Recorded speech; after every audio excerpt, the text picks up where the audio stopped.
Hello everybody, welcome to ఇచ్ముక్కు Telugu channel. మన channel ద్వారా ప్రతిరోజు నిఫ్టీ అండ్ బ్యాంక్ నిఫ్టీ చార్ట్ను అనాలిసిస్ చేస్తున్నాం based on option chain data ప్రకారం. అలాగే నిఫ్టీ కానీ బ్యాంక్ నిఫ్టీ కానీ ఇంట్రాడేను రివ్యూ చేస్తున్నాం బేస్డ్ ఆన్ సిపిఆర్ ఇండికేటర్ కానీ కెమెరా సెటప్ ప్రకారం కానీ అనాలిసిస్ చేస్తున్నాం. అలాగే వీడియో చివరన ఇంట్రాడే పర్పస్లో లేదా పేపర్ ట్రేడింగ్ పర్పస్లో కొన్ని స్టాక్స్ని అయితే మన ఛానల్ ద్వారా ప్రొవైడ్ చేయడం జరుగుతుంది. వాటిలో ట్రెండింగ్ ఉండడానికి అవకాశం ఉంటుంది. సో అలాంటి స్టాక్స్ను ఒకసారి చూద్దాం. అలాగే ఆప్షన్ చైన్ డాటాను అనాలిసిస్ చేద్దాం.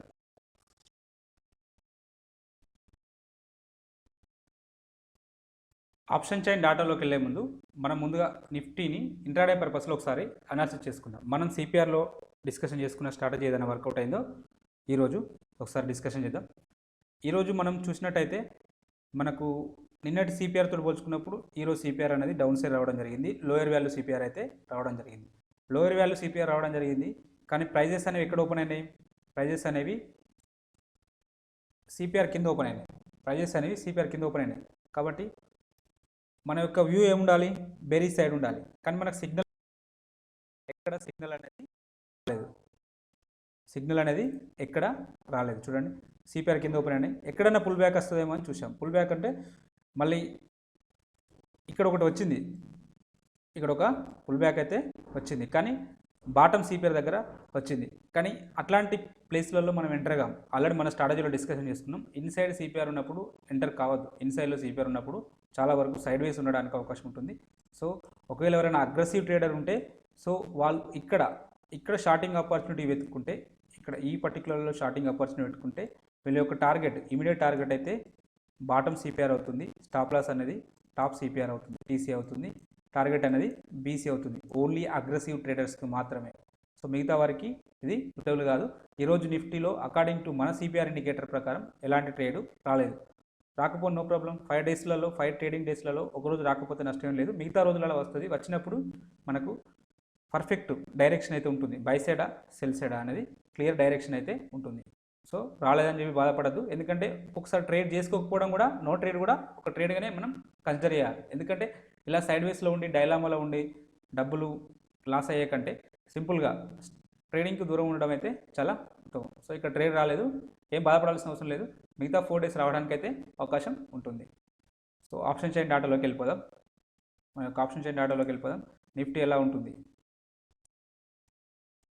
నిఫ్టీ యొక్క ఆప్షన్ చైన్ డాటాను పరిశీలిస్తే హైయెస్ట్ ఓపెన్ ఇంట్రెస్ట్ అనేది ఈ పర్టికులర్ ఈ స్ట్రైక్ ప్రైస్ దగ్గర బిల్డప్ కావడం జరిగింది. 15,000 దగ్గర బిల్డప్ కావడం జరిగింది. అలాగే సెకండ్ హైయెస్ట్ ఓపెన్ ఇంట్రెస్ట్ అనేది ఇక్కడ బిల్డప్ కావడం జరిగింది 14,700 దగ్గర. థర్డ్ హైయెస్ట్ ఓపెన్ ఇంట్రెస్ట్ అనేది ఇక్కడ బిల్డప్ కావడం జరిగింది. ఈ లెవెల్ వచ్చేసి 14,800. ఇన్ కేస్ నిఫ్టీ అనేది 15th ఏప్రిల్ రోజు ఎక్స్పైరీ డే రోజు మనకు అప్ సైడ్ వస్తే first resistance 14,700, second resistance 14,800, 15,000 third resistance లాగా యాక్ట్ చేయడానికి అవకాశం ఉన్నది. సో మనం దీన్ని కన్సిడర్ చేయాల్సిన అవసరం అయితే పెద్దగా ఏం లేదు. ఎందుకంటే ఇది ఎక్స్పైరీ డే రోజు జస్ట్ ఇక్కడ ట్రేడింగ్ అంటే ప్రైస్ చూడండి, ఓన్లీ ₹1.60. నిన్న మనం డిస్కషన్ చేసుకున్నాం. ఇంత లో ప్రైస్లో ట్రేడ్ చేయాలంటే ఓన్లీ ఇంత హెవీగా ఓపెన్ ఇంట్రెస్ట్ బిల్డప్ అయిందంటే ఇక్కడ రిటైలర్ పార్టిసిపేషన్ అనేది ఎక్కువ అవుతుంది. సో కాబట్టి ఈ లెవెల్కి పెద్దగా సిగ్నిఫికెంట్ ఉండకపోవచ్చు. సో 14,700 అనేది ఇంపార్టెంట్ జోను, అలాగే 14,800 అనేది ఇంపార్టెంట్ జోన్గా మనం కన్సిడర్ చేయొచ్చు. అలాగే ఓవరాల్ ట్రెండ్ను చూసినప్పుడు చేంజ్ ఇన్ ఓపెన్ ఇంట్రెస్ట్ అనే కాలం ఇంక్రీజ్ అవుతూ ఉన్నాయి. పర్టికులర్ కొన్ని కాలంలో ఇక్కడ కొంచెం మిక్స్డ్ ట్రెండ్ కనబడుతుంది. కొన్ని ప్రాంతాల్లో ఏమో అంటే కొన్ని స్ట్రైక్ ప్రైజుల్లో ఏమో మనకు షార్ట్ బిల్డప్ జరిగింది, ఇంకా కొన్ని దగ్గరనేమో లాంగ్ బిల్డప్ జరిగింది. అలాగే షార్ట్ కవరింగ్ కూడా జరిగింది, లాంగ్ అన్వైండింగ్ జరిగింది. సో ఇలా మిక్స్డ్ ట్రెండ్ ఉంది కాబట్టి మనం పర్ఫెక్ట్గా ఏమీ చెప్పడానికైతే ఏమీ వీల్లేదు. అలాగే రేపు అంటే 15th ఏప్రిల్ రోజు మనకు ఎక్స్పైరీ డే కాబట్టి డెఫినెట్గా వోలటైల్ ఉండడానికి అయితే అవకాశం ఉంటుంది, సైడ్ వేస్ ఉండడానికి కూడా అవకాశం ఉంటుంది. అలాగే ఒకసారి పుట్ సైడ్ డాటాను పరిశీలిద్దాం. సో కాల్ సైడ్ డాటాలో మనం ఏమీ డిసిషన్ అయితే ఏమీ తీసుకోలేకపోతున్నాం. అప్ సైడ్ వెళ్తుందా డౌన్ సైడ్ వెళ్తుందా అనేది. పుట్ సైడ్ డాటాను చూస్తే మనకి ఇంకా క్లారిటీ అయితే రావడానికి అవకాశం ఉన్నది. పుట్ సైడ్ డాటాను పరిశీలిస్తే హైయెస్ట్ ఓపెన్ ఇంట్రెస్ట్ అనేది 14,000 దగ్గర బిల్డప్ కావడం జరిగింది. సెకండ్ హైయెస్ట్ ఓపెన్ ఇంట్రెస్ట్ అనేది ఇక్కడ బిల్డప్ కావడం జరిగింది. థర్డ్ హైయెస్ట్ ఓపెన్ ఇంట్రెస్ట్ అనేది ఇక్కడ బిల్డప్ కావడం జరిగింది. సో ఒకవేళ నిఫ్టీ అనేది అప్ సైడ్ వస్తే డౌన్ సైడ్ వస్తే ఫస్ట్ సపోర్ట్ అనేది 14,300 దగ్గర తీసుకుంటుంది, సెకండ్ సపోర్ట్ అనేది 14,200, థర్డ్ సపోర్ట్ అనేది 14,000 దగ్గర తీసుకోవడానికి అయితే అవకాశం ఉన్నది. కాబట్టి మనకు ఇవి స్ట్రాంగ్ సపోర్ట్ లెవెల్స్ లాగా పనిచేయడానికి అవకాశం ఉన్న లెవెల్స్ ఇవి. వీటిలో సిగ్నిఫికెంట్గా చేంజ్ ఇన్ ఓపెన్ ఇంట్రెస్ట్ అనేది ఇక్కడ బిల్డప్ కావడం జరిగింది. ఎక్కువగా ఒకే రోజులో ఎక్కువగా బిల్డప్ కావడం జరిగిన లెవెల్ వచ్చేసి 14,200. సో 14,200 అనేది స్ట్రాంగ్ సపోర్ట్ లెవెల్ లాగా పనిచేయడానికి అవకాశం ఉన్నది ఇన్ కేస్ డౌన్ సైడ్ వస్తే. సో అలాగే మొత్తం కంప్లీట్గా ఓవరాల్ సినారియోని చూసినప్పుడు చేంజ్ ఇన్ ఓపెన్ ఇంట్రెస్ట్ అనే కాలం ఇంక్రీజ్ అవుతూ ఉన్నాయి. ప్రైజెస్ అంటే ఈ కాలం ఇంక్రీజ్ అవుతూ ఉంది, ఈ కాలం అనేది డౌన్ సైడ్ వస్తుంది. కాబట్టి షార్ట్ బిల్డప్ జరిగింది కాబట్టి మనం కాల్ సైడ్లో ఏం డిసిజన్ తీసుకోలేకపోతున్నాం. పుట్ సైడ్లో క్లియర్ కట్గా షార్ట్ బిల్డప్ జరిగింది కాబట్టి అప్ సైడ్ ఉండడానికి అయితే అవకాశం ఉన్నది.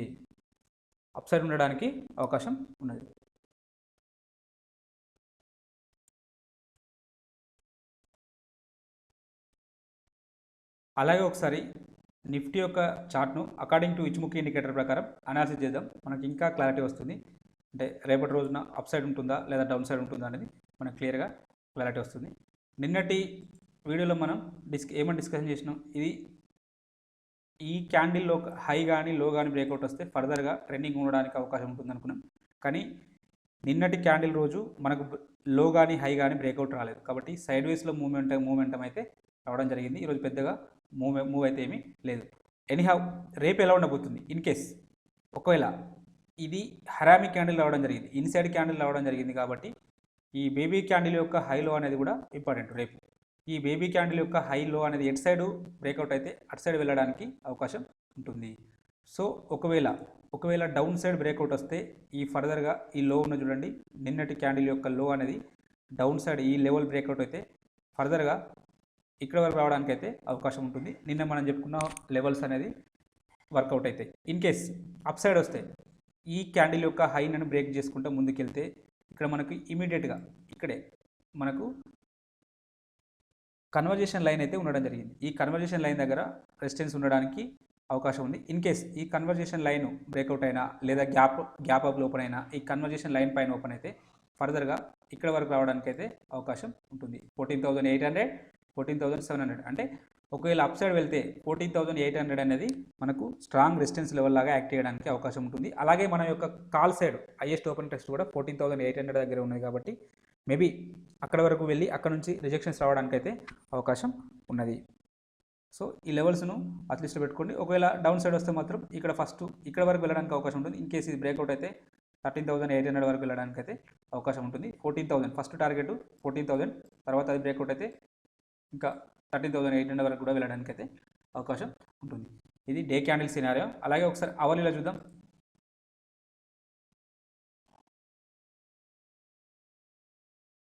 అవర్లీలో చూసినప్పుడు మనకు క్యాండిల్స్ అనేవి క్లౌడ్ కింద ఫామ్ అవుతున్నాయి కాబట్టి మనకు కొంచెం బేరిష్నెస్ అయితే ఎక్స్పెక్ట్ చేయొచ్చు. సో ప్రస్తుతానికి ఇక్కడ ఒక రెసిస్టెన్స్ ఉండడానికి అవకాశం ఉంటుంది. ఈ లెవెల్ వచ్చేసి 14,600, 650 ఈ లెవెల్ దగ్గర మనకు ఒక రెసిస్టెన్స్ అయితే ఉండడానికి అవకాశం ఉంటుంది. In case gap up open అయితే దీనిపైన ఓపెన్ అయితే ఫర్దర్గా ఇక్కడ 14,900, 950 దగ్గర స్ట్రాంగ్ రెసిస్టెన్స్ అయితే ఉండడానికి అవకాశం ఉంటుంది. ఇన్ కేస్ ఒకవేళ డౌన్ సైడ్ వస్తే ఇక్కడ ఒక సపోర్ట్ తీసుకోవడానికి అవకాశం ఉంటుంది. ఈ లెవెల్ వచ్చేసి 14,400 దగ్గర ఒక సపోర్ట్ తీసుకోవడానికి అవకాశం ఉంటుంది. ఒకవేళ ఈ సపోర్ట్ బ్రేక్అవుట్ అయితే మళ్ళీ 14,000 వరకు వెళ్ళడానికి అయితే అవకాశం ఉంటుంది. సో ఈ లెవెల్స్ కీ సపోర్ట్ అండ్ రెసిస్టెన్స్ లెవెల్స్ లాగా యాక్ట్ చేయడానికి అవకాశం ఉంది. అలాగే మనం ఇప్పుడు బ్యాంక్ నిఫ్టీ చార్ట్ను కూడా అనాలిసిస్ చేద్దాం based on option chain data ప్రకారం. దానికంటే ముందు బ్యాంక్ నిఫ్టీలో ఇంట్రాడే ట్రేడ్ అనేది మనకు అకార్డింగ్ టు సిపిఆర్ ఇండికేటర్ ప్రకారం వచ్చిందా రాలేదా ఒకసారి చూద్దాం. బ్యాంక్ నిఫ్టీ యొక్క ఇంట్రాడే చార్ట్ను మనం పరిశీలించినట్టయితే మనకు ఫస్ట్ 5 మినిట్స్ 3 క్యాండిల్స్ అనేవి ఎక్కడ ఓపెన్ అయినాయి, ఇన్సైడ్లో సిపిఆర్లో ఓపెన్ అవ్వడం జరిగింది. సిపిఆర్లో ఓపెన్ అయ్యి ఎక్కడ క్లోజ్ కావడం జరిగింది, సిపిఆర్ పైన క్లోజ్ కావడం జరిగింది. సిపిఆర్ పైన క్లోజ్ అయితే మన వ్యూ ఏంటి, బుల్లిష్ వ్యూ. కానీ ఎప్పుడైతే సిపిఆర్కి మళ్ళీ పుల్ బ్యాక్ రావాలి, సో ఫస్ట్ ఆఫ్ ఆల్ కాసేపు ర్యాలీ ముందుకెళ్ళాలి. సో ఇలా ముందుకెళ్ళడం జరిగింది. సో మళ్ళీ ఇలా మనకు ఇక్కడ ఒకటి పుల్ బ్యాక్ అయితే రావడం జరిగింది. సో ఈ క్యాండిల్ యొక్క హై పైన మనం ట్రేడ్ అనేది బై సైడ్ తీసుకుంటే మన యొక్క స్టాప్ లాస్ ఈ సెంట్రల్ పైవట్ సిపిఆర్ అనేది అవుతుంది. సెంట్రల్ పైవట్ మన యొక్క స్టాప్ లాస్ అవుతుంది. దీనికి 1:2 టైమ్స్. సో లేదా ఫస్ట్ రెసిస్టెన్స్ R1 ఇక్కడ వరకు రావడం అయితే ఈజీగా మన స్టాప్ లాస్ ఇటు కాలేదు. ఫస్ట్ కాసేపు ర్యాలీ కొనసాగింది, మళ్ళీ వెనుకకు రావడం జరిగింది, మళ్ళీ ఒక అవకాశం కూడా వచ్చింది, మళ్ళీ పుల్ బ్యాక్ వచ్చింది చూడండి, మళ్ళీ రెండోసారి కూడా పుల్ బ్యాక్ రావడం జరిగింది. సో రెండోసారి ట్రేడ్ తీసుకున్నప్పటికీ రెండోసారి కూడా సక్సెస్ కావడానికి అయితే అవకాశం ఇక్కడ వచ్చింది. సో ఇలా మన సిపిఆర్లో మన ఛానల్లో సిపిఆర్ పుల్ బ్యాక్ స్ట్రాటజీ అని డిస్కషన్ చేయడం జరిగింది. ఈరోజు ఆ స్ట్రాటజీ వర్కౌట్ కావడం జరిగింది. నిఫ్టీలో మనకి ఎలాంటి ట్రేడ్ రాలేదు, కానీ బ్యాంక్ నిఫ్టీలో ఒక ఆపర్చునిటీ అయితే రావడం జరిగింది. సో ఇలా మన సిపిఆర్ ఇండికేటర్లో ఉన్న అన్ని వీడియోస్ చూడండి, డెఫినెట్గా మీకు ఏదో ఒక స్ట్రాటజీ అయితే వర్కౌట్ అవుతుంది. 4 days వర్కౌట్ అయినా చాలు. ఒకరోజు మీరు ట్రేడ్కు రాకపోయినా కూడా ఆ రోజు నో ట్రేడ్ కూడా ట్రేడ్గానే కన్సిడర్ చేస్తూ, కానీ అక్కడ మనకు స్టాప్ లాస్ అనేది ఇటు కాకుండా ఉండడానికి అయితే అవకాశం ఉంటుంది. సో ఇలా సిపిఆర్ ఇండికేటర్ యూజ్ చేసుకుంటూ మన యొక్క స్ట్రాటజీని చూడండి, మీకు డెఫినెట్గా యూస్ఫుల్ అవుతుంది. సో బ్యాంక్ నిఫ్టీ యొక్క ఆప్షన్ చైన్ డాటాలోకి వెళ్ళిపోదాం.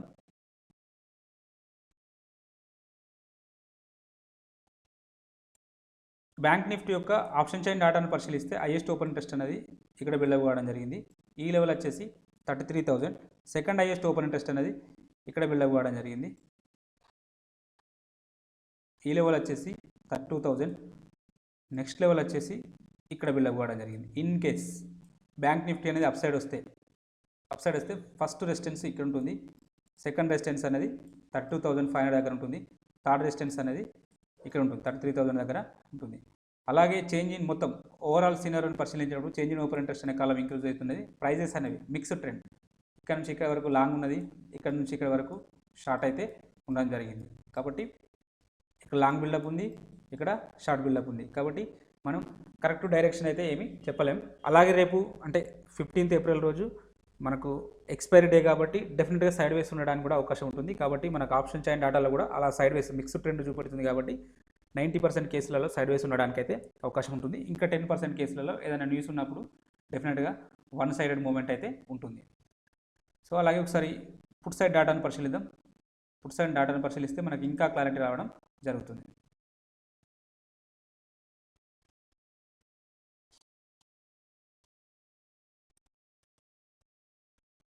పుట్ సైడ్ డాటాను పరిశీలించినట్టయితే హైయెస్ట్ ఓపెన్ ఇంట్రెస్ట్ అనేది ఇక్కడ బిల్డప్ కావడం జరిగింది. ఈ లెవెల్ వచ్చేసి 30,000. సెకండ్ హైయెస్ట్ ఓపెన్ ఇంట్రెస్ట్ అనేది ఇక్కడ బిల్డప్ కావడం జరిగింది. ఇక్కడ బిల్డప్ జరిగింది 30,500. థర్డ్ హైయెస్ట్ ఓపెన్ ఇంట్రెస్ట్ అనేది ఇక్కడ బిల్డప్ కావడం జరిగింది 31,000 దగ్గర బిల్డప్ కావడం జరిగింది. So in case bank Nifty అనేది డౌన్ సైడ్ వస్తే ఫస్ట్ సపోర్టు 31,000 దగ్గర తీసుకుంటుంది, సెకండ్ సపోర్టు 30,500 దగ్గర తీసుకుంటుంది, థర్డ్ సపోర్టు 30,000 దగ్గర తీసుకోవడానికి అయితే అవకాశం ఉంటుంది. వీటిలలో మనకు స్ట్రాంగ్ సపోర్ట్ అనేది ఈ లెవెల్ దగ్గర ఎక్కువ బిల్డప్ కావడం జరిగింది. కాబట్టి 30,500 అనేది స్ట్రాంగ్ సపోర్ట్ లాగా యాక్ట్ చేయడానికి అయితే అవకాశం ఉన్నది. సో అలాగే మనం ఓవరాల్ సినారియోని చూసినప్పుడు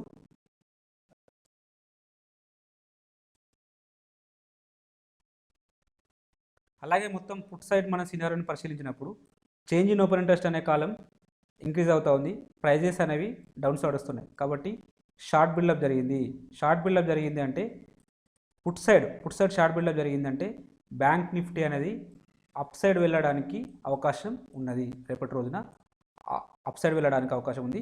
అలాగే ఇక్కడ ఇంకొక విషయం కూడా గుర్తుపెట్టుకోవాలి, ఎందుకంటే రేపు ఎక్స్పైరీ డే April 15th అనేది ఎక్స్పైరీ డే కాబట్టి సైడ్ వేస్ ఉండడానికి కూడా అవకాశం ఉంది. కాల్ సైడ్లో అలానే చూపెడుతుంది, మిక్స్డ్ ట్రెండ్ చూపెడుతుంది. కాబట్టి సైడ్ వేస్ ఉండడానికి కూడా అవకాశం ఉంటుంది. సో ఖచ్చితంగానే పాజిటివ్ ఉండడానికి కూడా అవకాశమే లేదు. ఎక్స్పైరీ డే కాబట్టి కొంచెం సైడ్ వేస్ ఉండడానికి కొంచెమైంది 80 to 90% కేసులలో సైడ్ వేస్ ఉండడానికి అవకాశం ఉంటుంది. సో జాగ్రత్తగా స్టాప్ లాస్ మెయింటైన్ చేసుకుంటూ ట్రేడ్ చేసుకోవాల్సిన అవసరం ఎంతైనా ఉన్నది. అనాలిసిస్ చేద్దాం, మనకి ఇంకా క్లారిటీ రావడం జరుగుతుంది. 1 second. అకార్డింగ్ టు ఇచ్ముఖి ఇండికేటర్ ప్రకారం డౌన్ ట్రెండ్ చూపెడుతుంది.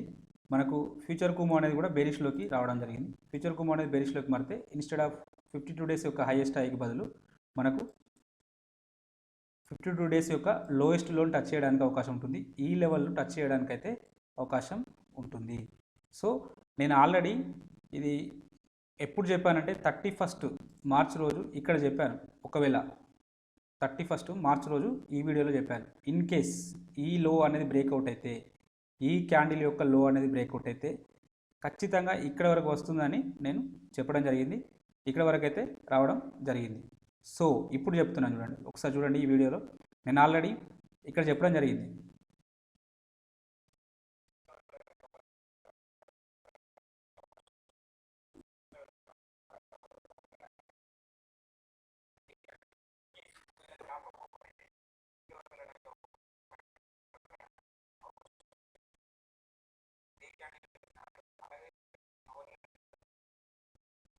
నేను ఈ రోజున చెప్పడం జరిగింది 31 మార్చ్ రోజున ఈ వీడియోలో చెప్పడం జరిగింది. నిఫ్టీ అండ్ బ్యాంక్ నిఫ్టీ అనాలిసిస్లో మీరు కావాలంటే వెళ్ళి ఆ వీడియోని ఒకసారి చూడండి. సో ఇప్పుడు కూడా చెప్తున్నాను,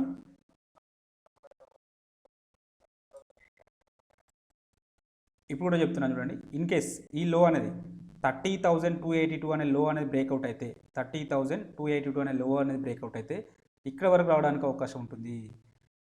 29,000 వరకు వెళ్ళడానికి అయితే అవకాశం ఉంటుంది. 29,000 వరకు వెళ్ళడానికి అవకాశం ఉంటుంది. ఇంకొక 1000 పాయింట్స్ మనకు డౌన్ సైడ్ చూపెట్టడానికి కూడా అవకాశం ఉంటుంది. కానీ ఈ లో అనేది ఇంపార్టెంట్. వన్స్ ఈ లో బ్రేక్అవుట్ అయితే మాత్రం డెఫినెట్గా ఇక్కడ వరకు రావడానికి అయితే 29,000 వరకు వెళ్ళడానికి అయితే అవకాశం ఉంటుంది.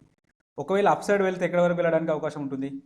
అప్ సైడ్ వెళ్తే ఆల్రెడీ క్యాండిల్స్ అనేవి అన్ని క్లౌడ్ కింద క్లోజ్ అవుతున్నాయి. కాబట్టి వెళ్తే ఫస్ట్ రెసిస్టెన్స్ ఇక్కడ ఉంటుంది. ఫస్ట్ రెసిస్టెన్స్ 32,234 అకార్డింగ్ టు మన ఇచ్చుముఖి ఇండికేటర్ ప్రకారం, మన ఛానల్లో డిస్కషన్ చేసిన వీడియోస్ ప్రకారం ఫస్ట్ రెసిస్టెన్స్ ఇక్కడే ఉంటుంది. సెకండ్ రెసిస్టెన్స్ ఎక్కడ ఉంటుంది? సెకండ్ రెసిస్టెన్స్ ఇక్కడ ఉండడానికి అవకాశం ఉంటుంది. క్లౌడ్ దగ్గర, క్లౌడ్ యొక్క బాటమ్ లైన్ దగ్గర ఉండడానికి అవకాశం ఉంటుంది. సో రేపు మాత్రం ఇది ఫస్ట్ రెసిస్టెన్స్గా యాక్ట్ చేస్తుంది. సెకండ్ రెసిస్టెన్స్ ఇది యాక్ట్ చేయడానికి అవకాశం అయితే ఉంటుంది. నిన్న కూడా మనం డిస్కషన్ చేయడం జరిగింది. ఒకవేళ అప్ సైడ్ వెళ్తే ఇక్కడ వరకు వస్తుందని చెప్పుకున్నాం, కానీ ఇంకా రాలేదు. సో మేబీ రేపు రావడానికి అయితే అవకాశం ఉంటుంది. ఇన్ కేస్ డౌన్ సైడ్ వస్తే మాత్రం డెఫినెట్గా ఈ లో అనేది స్ట్రాంగ్ సపోర్ట్ లాగా పనిచేస్తుంది. ఇన్ కేస్ ఈ లో బ్రేక్అవుట్ అయితే మాత్రం ఇంకొక 1000 పాయింట్స్ మూవ్ అనేది డౌన్ సైడ్ ఉండడానికి అయితే అవకాశం ఉంది. కాబట్టి సో స్ట్రిక్ట్గా అంటే మన వ్యూ అనేది అయితే కంప్లీట్గా bearish. Bank Nifty and bank Nifty యొక్క బ్యాంకింగ్ స్టాక్లలో బేరిష్ ఉండడానికి అయితే అవకాశం ఉంటుంది. ప్రస్తుతానికి షార్ట్ టర్మ్లో, లాంగ్ టర్మ్ కాదు, ప్రస్తుతానికైతే బెరిష్ ఉండడానికి అవకాశం ఉంటుంది. సో ఈ లో అనేది ఇంపార్టెంట్. వన్స్ ఈ లో బ్రేక్అవుట్ అయితే మాత్రం డెఫినెట్గా డౌన్ సైడ్ వెళ్ళడానికి అయితే అవకాశం ఉంటుంది. సో రేపైతే ఫస్ట్ రెసిస్టెన్స్ ఇది ఉంటుంది, సెకండ్ రెసిస్టెన్స్ ఇది ఉంటుంది, ఫస్ట్ సపోర్ట్ ఇది ఉంటుంది. ఇన్ కేస్ ఇంకా ఇది బ్రేక్అవుట్ అయితే సెకండ్ సపోర్ట్ ఇక్కడ ఇంకొక 200 పాయింట్స్ కింద ఇంకొక సపోర్ట్ ఉంటుంది. ఇన్ కేస్ అది బ్రేక్అవుట్ అయితే ఫర్దర్గా అప్కమింగ్ డేస్లలో ఇంకా డౌన్ సైడ్ కంటిన్యూ కావడానికి అవకాశం ఉంటుంది. అలాగే ఒకసారి అవర్లీలో చూద్దాం. అవర్లీలో చూసినప్పుడు అవర్లీలో కూడా కంప్లీట్గా డౌన్ ట్రెండ్ ఉన్నది. సో ఆల్రెడీ నిన్న మనం డిస్కషన్ చేసినాం. ఎక్కడ ఇదైతే బేస్ లైన్ ఒక రెసిస్టెన్స్ లాగా యాక్ట్ చేస్తుందని చెప్పి కరెక్ట్ అక్కడికి వరకు వచ్చి క్లోజ్ కావడం జరిగింది. అక్కడ కొంచెం లైట్గా రిజెక్షన్ కూడా రావడం జరిగింది. ఇన్ కేస్ రేపు ఇక్కడ గ్యాప్ అప్ ఓపెన్ అయింది అనుకోండి, ఫస్ట్ రెసిస్టెన్స్ ఇక్కడ ఉంటుంది. అంటే 32,800 లేదా 33,000 వరకు వెళ్ళడానికి అవకాశం అయితే ఉంటుంది. ఇన్ కేస్ ఒకవేళ ఇక్కడే డౌన్ సైడ్ ఓపెన్ అయింది అనుకోండి, లేదా ఇక్కడ క్లోజ్ అయింది అక్కడ ఓపెన్ అయితే ఫస్ట్ సపోర్ట్ ఇక్కడ తీసుకుంటుంది. ఈ లెవెల్ వచ్చేసి 31,200 దగ్గర, 31,200 దగ్గర ఒక సపోర్ట్ తీసుకుంటుంది. ఇన్ కేస్ ఇది వైలేషన్ అయితే ఫర్దర్గా డౌన్ ట్రెండ్ అనేది కంటిన్యూ కావడానికి అవకాశం ఉంటుంది. ఇక్కడ మళ్ళీ 30,800 లేదా 30,700 వరకు వెళ్ళడానికి అవకాశం అయితే ఉంటుంది. ఇది అవర్లీ సినారియో. అలాగే మనం ఇంట్రాడే పర్పస్లో కొన్ని స్టాక్స్ను కూడా డైలీ పేపర్ ట్రేడింగ్ పర్పస్లో మనం ఇవ్వడం జరుగుతుంది. వాటిని ఒకసారి నోట్ చేసుకోండి. వీలైతే పేపర్ ట్రేడింగ్ చేయండి. ఓవర్ ఏ పీరియడ్ మీకు కాన్ఫిడెన్స్ రావడానికి అయితే అవకాశం ఉంటుంది. ఈ stocks narrow CPR plus inside camarilla setup ఉంటుంది. ఎవరైనా కొత్తగా ఈ వీడియోని చూస్తున్నట్టయితే ముందుగా నారో సిపిఆర్ స్ట్రాటజీ చూడండి, అలాగే ఇన్సైడ్ క్యామరీల సెటప్ స్ట్రాటజీ చూడండి. ఈ రెండు వీడియోలు చూసిన తర్వాత ఈ స్టాక్స్ మీరు వాచ్ లిస్ట్లో పెట్టుకొని పేపర్ ట్రేడింగ్ చేయండి. మీకు డెఫినెట్గా ప్రాఫిట్స్ అయి ఉండడానికి అయితే అవకాశం ఉంటుంది.